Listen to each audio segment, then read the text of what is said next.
And in the news this morning, the Environment Ministry is considering a law that seeks to prosecute persons who are into the illegal felling of trees in the country. This, the Environment Minister, Mahama Ayariga, believes is to help keep the forest reserves and bring to an end an already bad environmental situation caused by human activities. Mr. Ayariga made the comment at the 2016 World Environment Day celebration, from where Derek Elkosam reports.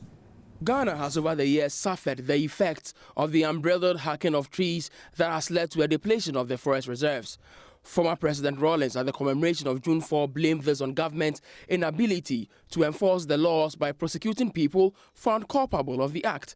Environment Minister Mahama Ayariga says such a legislation can help halt the negative practice. I have been checking the laws to see if there's a specific law that prevents anybody from cutting a tree anywhere.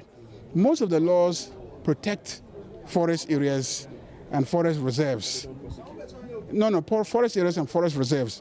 But just in some countries, even your own house, you can't touch a tree unless you have gone and put in an application, and then the Parks and Garden people will come and do an assessment. If they think that no, this tree shouldn't go down, maybe you just need to prune it in a certain way or cut some branches off, whatever it is, they will do to preserve the life of the tree. I've had discussions with the Director of Parks and Gardens, and we are looking at having a legislation that empowers them, first and foremost, to protect trees even in our own homes, so that we can't cut them without the permission of the Director of Parks and Gardens. And secondly, to enable them to force us to plant trees. And I'm even thinking of a legislation that says that if you don't plant, the Director of Parks and Gardens can cause the tree to be planted at your expense. So he can come and plant the trees. If he feels that this whole area we need to have trees planted, they'll plant the trees and then they'll bill you. Or if you want to do it at a cheaper cost, plant it yourself. And then he will come and inspect and make sure that everybody's house has trees and etc. So you need to encourage people to do it. You need to provide economic incentive for them to do it. But then also you need to follow up with regulation and some enforcement. In an effort to restore the depletion of trees, the Environmental Protection Agency is campaigning to get Ghanaians to help plant 30 million trees. Daniel Amlalo is the EPA's Executive Director. Yes, EPA has a role to play in coordinating some of these things. So currently we have a program to plant and nurture about 30 million trees, and we have started. And in the northern sector, yes, that will be launched on the 17th of June. Mahama Ayariga also called for incentives for citizens who help achieve the set target. For Joy News, Derek Elkosam, Accra. Well, speaking of the environment and speaking of the siting of fuel stations at some residential properties, the Executive Director of the Environmental Protection Agency has justified a decision by his outfit to give authorization for fuel station operators to site them in residential areas. There has been a public uproar against the siting of fuel stations in residential areas following the June 3 disaster that claimed about 154 lives. Daniel Amlalo, however, says these fuel operators have met the required standards, a reason his outfit allowed them to operate. Regulations or guidelines for putting up fuel stations. So those regulations must be followed. It is not only EPA. We have about 5 or 6 government institutions that are responsible for this. And 1, is the siting proper? 2, do you have the mitigative measures in place for you to put up some of those things? 3, you talk about fuel stations. Why should they be sited? They have to be sited close to human habitations. So all these things are taken into consideration before permits are issued. Yes, they have a right to protest, but we also need to look at the structures put in place, the mitigative measures put in place, and what exists elsewhere. All over the world, you find fuel stations even under hotels. You have fuel stations in residential areas. You have fuel stations very close to settlements. So all these things have to be taken into consideration. Ghana must not be an odd one out. So all this must be considered. If we look at all this, there are probabilities, there are risks, and the risk factor is so high, we close it down. How often do you check the permits of these people, or how often do you check to see if these fuel stations that were earlier given the permits are following the regulations they need to follow? They are expected to renew their permits every 2 years. We are reviewing this to 1 year. But in between that, we have people going around to check whether they are going by the permit conditions that we prescribe. But did I hear him say the filling stations need to be sited at places close to human habitation? Yes, he says they do it all over the world. What's your problem? Okay. Government says an amount of $50 million identified in the Auditor General's report for 2014, said to have been transferred to the Finance Ministry from the Ghana National Petroleum Corporation, was used to finance gas infrastructure. Some members of the minority in Parliament are demanding justification for the money which is captured under unexplained infractions in the Auditor General's report.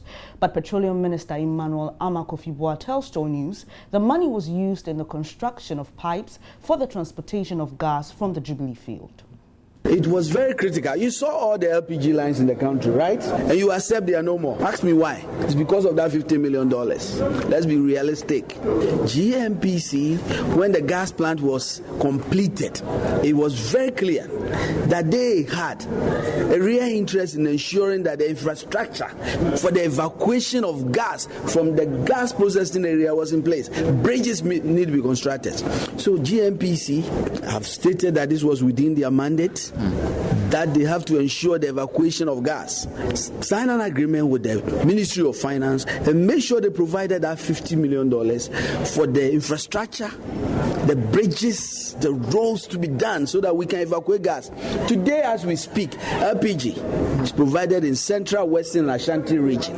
Because of that decision, that money that was mentioned, 34 million, GMPC should be paid. But you know where it is? The money is with the gas that has been sold. And we are working to pay back.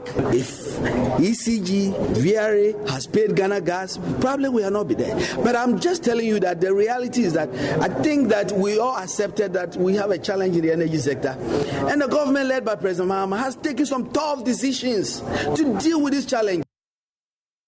Government has meanwhile withdrawn the Exploration and Production Bill introduced in Parliament in November 2014 aimed at guiding the oil and gas sector. Petroleum Minister Emmanuel Amakofi-Boa has been explaining to Parliament the rationale behind the withdrawal.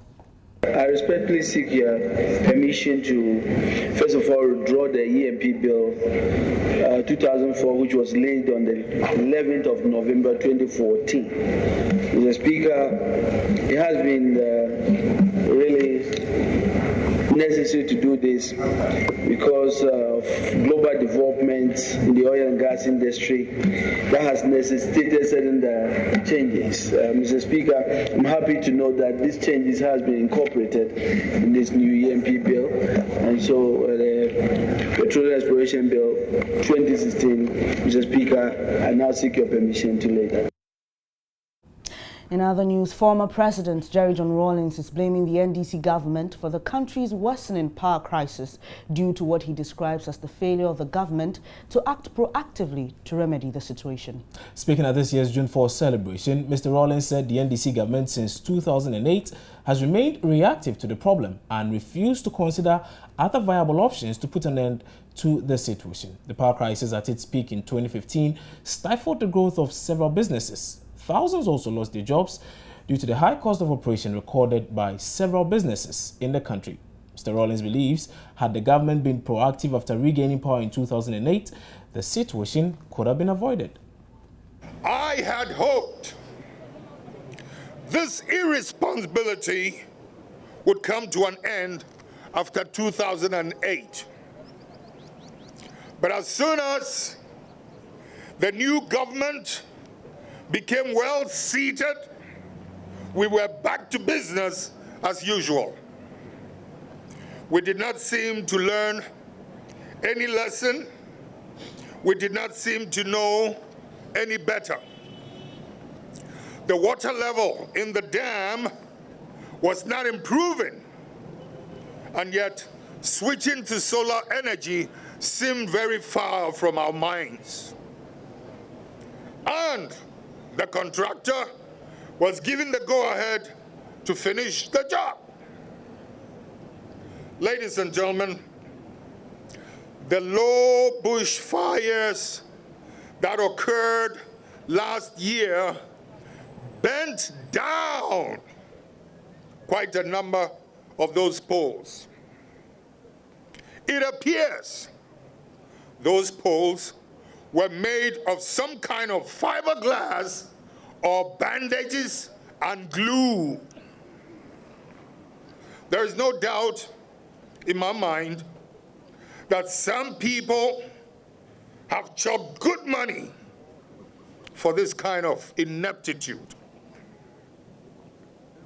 Ladies and gentlemen, I drive on the Accra-Sogakope Road a lot. One of the most cost-saving set of poles that made it possible to extend electricity to various parts of the country were the teak trees that were cultivated in Dr. Kwame Nkrumah's days. Some of these poles are as solid as ever on the Accra-Adan Road. But for whatever reason, have had to be replaced. Almost 80% of these new poles are all tilted. Someone was in a real hurry to make his money real quick.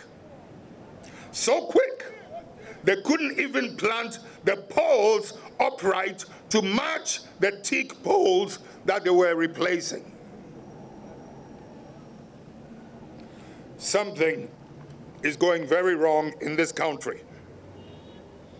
It is not one or two or three poles that were tilted by the majority. Take a drive, go see for yourselves. Okay, so that was His Excellency, Jerry John Rawlings, former President of the Republic. People call him Dr. Boom. Yeah, Dr. Boom. Was that a boom? Not so much of the boom you are used to, but it was a boom. But he's blaming the government. Yes. His own government. Well, he thinks he has to do it. Can't think of it. Is doom so over or it's back? Maybe some subtle doom so somewhere. Please, the government says there's no doom. No, I'm asking. So whatever you're experiencing, I'm asking because over the past few weeks. Yes, we've had power outages here and there. I've experienced some, but the government says. But these outages seem a bit timely.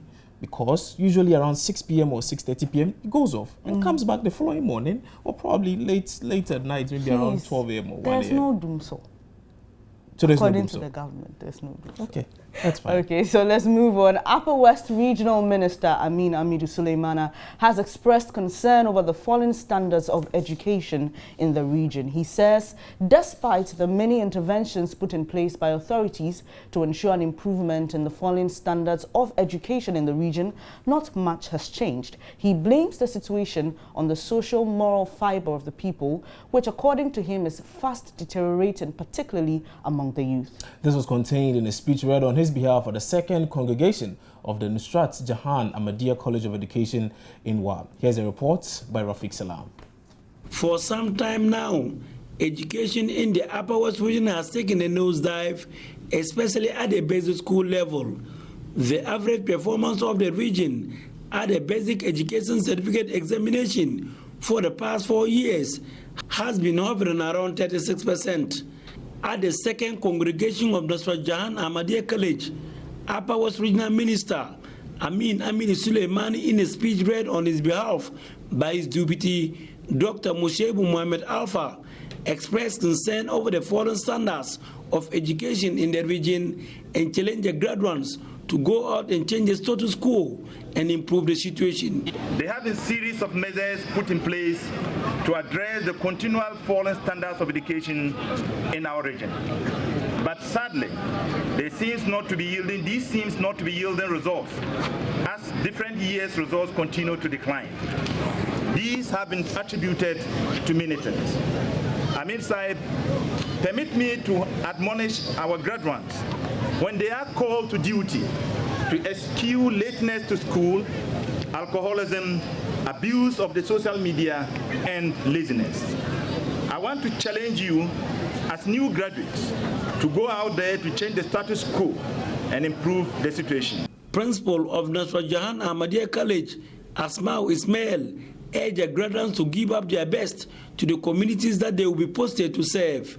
You are going into the world of work, most especially into teaching at a time when the country is bedeviled with falling standards in education and general indiscipline among the youth, to the extent that even primary school pupils are involved in occultism of varied forms. This and others have made the teaching profession more challenging, if not risky. You have acquired the needed skills from your training to surmount any challenges that will confront you in the job and life in general. Chairman of the Governing Council of the college, Maulvi Nur Mohammed bin Salih, advised the graduates to do their best and maintain the covenant with the college and be its worthy ambassadors. 831 graduates, comprising 5 batches, were conferred diploma in basic education certificates, with Nafisa to Suleiman topping the list by attaining first class. Reporting for Joy News, Rafiq Salam. Wow. So that was Rafiq Salam from WA with that report. And we are still here in the crowd, transmitting live from the Multi-TV studios at Kokom Limle. And indeed, I'll wait for the news, but time now for us to get to know what is really happening on the world. No, not social media. We need to find out what's happening in the papers first. Yes, in the papers and online portals as well. But talking about social media, you can get interactive with us on Facebook. We are Joy News on TV. Same name will find us on Twitter and Instagram. Or you can send us a WhatsApp message on 0560-800-1000. We'll be back with the newspaper headlines. Please stay on.